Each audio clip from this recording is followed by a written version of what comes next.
One of the first steps when building your pipe project is cutting the pipes or tubes. Here at MakerPipe, we have used this metal pipe and tube cutter for years and believe it's the best value. It features a steel construction with a hardened cutting wheel to cut pipes and tubes with outer diameters from 1/8 inch to 1 1/8 inch. It also has a reamer on the side for deburring the pipe after the cut. It works perfectly with 3/4 inch EMT conduit, just like MakerPipe. It is a screw feed style cutter, which means that it can be adjusted by turning the knob at the bottom.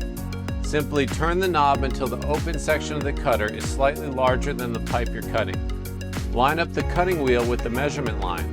Then spin the cutter around the pipe or tube and tighten the knob every few turns until the pipe is cut. Refrain from over tightening, which can damage the cutter and the pipe.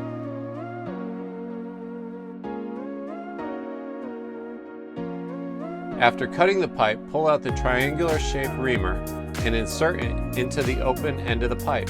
Turn it around the edge to remove the burrs. Check out the link below to order your own pipe and tube cutter and get started on your project today.